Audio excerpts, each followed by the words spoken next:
Milžiniškas tablečių kiekis, o jei paskaičiuotumėte, kiek suvartojote per 10 ar 20 metų. Šiandien kalbėsime su tais, kurie iš arti mato, pavadinkime, neparadinę gausaus medikamentų vartojimo pusę.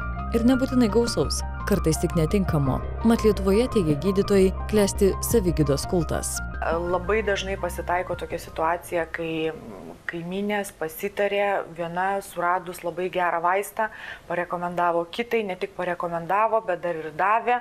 Abidvi draugiškai privalgė tų vaistų, pasirodė, kad vienai tiko, kitai jau nebe. Tai iki kuriozinių atvejų yra buvęs mūsų patirti atvejais, kai vienas iš ligonio artimųjų mirė, liko jo vaistai, jam buvo negera ir tos vaistus tiesiog ėmė mama, sūnui, panaudojo, nusprendė, kad labai tiks. Ko pasekojo, paskui iš tikrųjų išsivystė pakankamai sudėtinga situacija ir apsinuodijimas. Iš tikrųjų, savigydos kultūra yra labai plačiai paplitusi Lietuvoje ir labai daug žmonių geria vaistus nežinodami nuo ko ir dėl ko. Ypatingai jeigu atvyksta, tarkim, ligonis į priėmimo skyrių ir bandai išklausti, kokius vaistus gėrei, tai žmogus labai dažnai pasako, kad raudonus, baltus ar ten, sakykime, pailgus. Tai ne pavadinimus žmogus prisimena, bet tai kaip tabletės atrodė, iš tikrųjų, kur informacijos apie jo veikimą, išvaizda ar spalva nesuteikia. Šalutinis poveikis, nepageidaujamos reakcijos, apsinuodijimas. Vardyje gydytojo pasekmes galimas vartojant vaistus neįsigilinus, kodėl jų reikia, kaip jie veikia, nuo kokios ligos, kokios dozės reikalingos. Valstybinės ligonių kasos 2010 metų duomenimis medikamentai tapo antrąja priežastimi po alkoholio, dėl kurios apsinuodijus patenkama į ligoninę. Vaikų amžiaus grupėje vaistai pirmauja. Taigi rekomendacija viena – gydytis tuo, ką ir kaip patarė gydytojas. Blogiausiu atveju bent jau perskaityti medikamento pakuotės informacinį lapelį. Visą tai spėja gydytojai, galioja ir įprastiems vaistams, pavyzdžiui, nuo peršalimo. Labai prieinami ir žmogus nusipirkęs, sakykime, 5 pavadinimų skirtingus vaistus, ima juos visus vienu metu gerti, o pasirodo, kad iš tikrųjų veiklioji medžiaga yra viena ir ta pati. Ir ko pasekoja tokio gydymosi, paskui iš tikrųjų esam turėję net ir mirtinų apsinuodijimo atvejų. Yra net specialus terminas polipragmazija, tai perteklinis vaistų naudojimas. Praktikoje tai gali pasitaikyti, kai ligonio skirtingas ligas gydo keletas gydytojų ir kiekvienas savo lygai paskiria daug vaistų, nepasitikrindami jų tarpusavio galimos sąveikos, o galbūt kai kurie vaistai veikia ir keletą ligų vienu metu. Dėl kiekvieno peršalimo pas gydytoją nebėgsi, pasakytume dažnas. Tiesa, pritarė pašnekovai, tačiau pabrėžia, nereceptiniai vaistai, kuriais gydomės, pavyzdžiui, tą patį peršalimą, saugus tik vartojant trumpą laiką. Pavyzdžiui, persivalgius užėjo trumpalaikis rėmuo ir tai galima sumažinti bereceptiniais vaistais. Ar peršalus, pakilus temperatūrai virš 39, naudojami irgi bereceptiniai vaistai kaip paracetamolis. Tai yra absoliutai saugus vaistas trumpalaikiam naudojimui, bet jeigu tą vaistą naudoti ilgai, keletą savaičių, gali atsirasti ir kepenų pakenkimas. O jeigu dar šalia paracetamolio peršalus, pavyzdžiui, ligonis sugalvotų panaudoti kokių egzotiškų iš svetimų šalių, pavyzdžiui, Kinijos atvežtų vaistažolinių papildų, kurių sudėtis nežinoma, galimas irgi nepalankus šitų dviejų preparatų sąveikos derinys ir kepenų pažeidimas. Su tokiais atvejais mes susidūrėme. Aritmetika, sako profesorius, paprasta. Kuo daugiau vaistų vartojama, tuo didesnis šansas patirti pašalinių poveikių. Be abejo, šiandieniniam žmogui įsivaizduoti gyvenimą be vaistų kažin ar įmanoma. Sergant sunkesnėmis ligomis jų kasdien tenka gerti ne po vieną, ne po 2.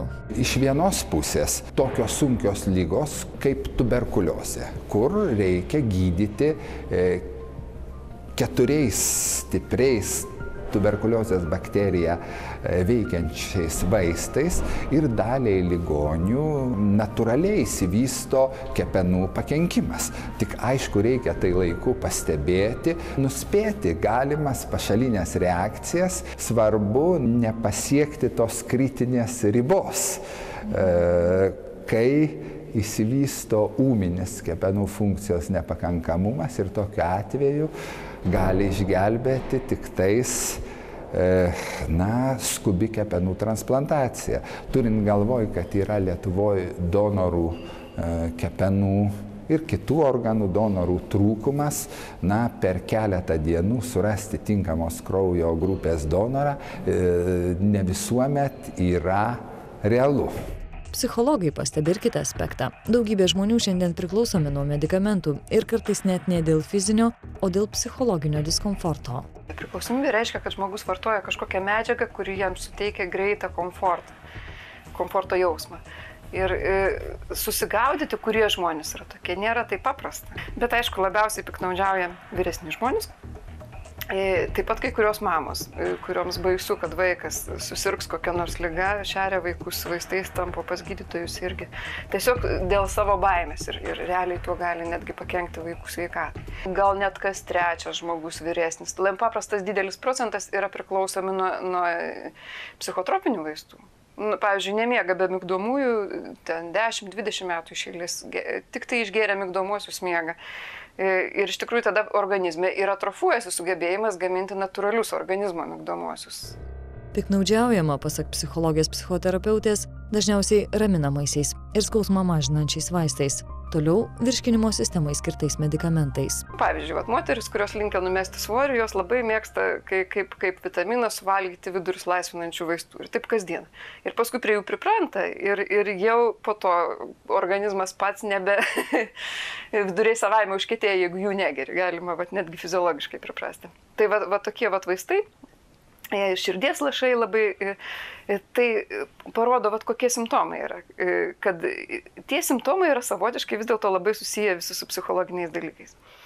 Tai yra, kad galbūt ten būna ir tikrų ligų, bet labai dažnai sutinkamas toksai atvejis, kad tikros ligos nėra iš viso, kad žmogus jaučia psichologinį diskomfortą. Pavyzdžiui, susinervavo, nuo to susinervavimo pradėjo skaudėti galvą. Tai logiškai jam reikėtų ramiai atsisėsti, pagalvoti, ant ko jisai pyksta, kaip spręs problemą. Ir labai dažnai būna, kad tas skausmas praeina vien nuo tos problemos išsprendimo. Bet taip daro labai mažai kas, nes daug paprasčiau yra pagriebti tabletę citramono, o gal ne citramono, gal net ir ketanovo kokio nors, kad jau tikrai užmušti tą skausmą ir užmušti problemą. Ir ta problema, aišku, niekur nedingsta, jinai išlenda vėl. Psichologai tai vadina hipochondrija, kai ieškoma ligų jų nesant, kai jaučiant diskomfortą suaštrinami fiziniai pojūčiai. Tas pats skausmas, sako pašnekovė, tai ir psichologinis fenomenas.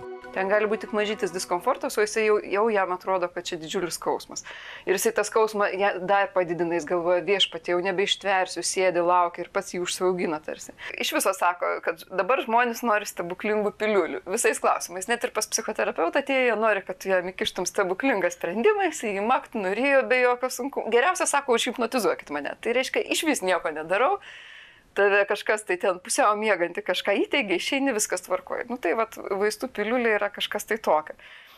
Pastangos jokios, stebuklingas pasikeitimas, bėdos išnyko. Man rodo, čia toksai stebuklinis tikėjimas, toksai noras toliau būti vaikų, už kurį kažkas tai kažkokiu tai stebuklingų būdų išsprendžia jo problemas. Ir pabaigoje, ką daryti, jei įvyko nelaimė ir tablečių ar kito pavidalo medikamentų suvartota per daug. Ypatingai svarbi yra pirmoji valanda, kuomet vaistas arba nuodas yra skrandyje ir kol jį galima pašalinti. Arba vėmimo metu, arba plaunant skrandį zondų jau medicinos įstaigoje arba medicinos personalui padedant. Ir lygiai taip pat tai vadinamai dekontaminacijai su aktyvinta anglim, kuomet aktyvinta anglis išgerta savo paviršium prikabina nuodą ir jam neleisdama rezorbuotis į kraują išneša iš organizmo ir tokiu būdu neleidžia tam nuodui, sakykime, sukelti savo visų blogų efektų. Tai toksikologai tikrai visada rekomenduoja namų vaistinėlėje turėti bent vieną suaugusiojo žmogaus anglies dozę. Tai yra 50 gramų. 50 gramų tai yra, sakykime, apie 200 tų žinomųjų tablečių. Tai iš tikrųjų ta pirmoji valanda yra tas aukso laikas, per kurį suteikta pirmoji pagalba gali būti labai labai vertinga ir iš tikrųjų išgelbėti gyvybę. Toliau viskas gali klostytis ne vienu scenarijumi. Kartais pakanka išsimiegoti, Geriausia prižiūrint medikams. Kartais išsivysto gyvybei pavojinga būklė. Atsiranda širdies ritmo sutrikimų, traukulių. Kitų medžiagų apykaitos sutrikimų, gali būti pažeistos kitos organizmo sistemos. Realiai yra nuodų, kurie turbūt veikia beveik visas organizmo sistemas. Apie vaistus irgi galima taip sakyti, yra vaistų nuo visų ligų, ar ne? Ir tai lygiai taip pat tas vaistas perdozuotas, jisai praktiškai ir veikia į beveik visas organizmo sistemas. Galbūt ne viena medžiaga viską veikia, bet atskiros medžiagos taip iš tikrųjų veikia visas organizmo sistemas. Patarimo perdozavus vaistų galima skambinti apsinuodijimo kontrolės ir informacijos biurui. Čia visą parą konsultuoja gydytojai klinikiniai toksikologai. Beje, net ir pirmąją pagalbą savo ar artimiesiems rekomenduojama teikti tik pasitarus su specialistais. Būna atvejų, kai kategoriškai negalima plauti skrandžio ar gerti anglies, o kartais padėti gali vos stiklinė vandens. Kartą per metus, rečiausia per 2, patariama peržiūrėti namų vaistinėlę. Medikamentą, kurio galiojimo laikas pasibaigęs, toksikologija lygina su maisto produktu. Kartais suvartotas nepakenks, o kartais sukels sunkias pasekmes. Senų vaistų, vėlgi, išmesti negalima, reikėtų atiduoti vaistinėje.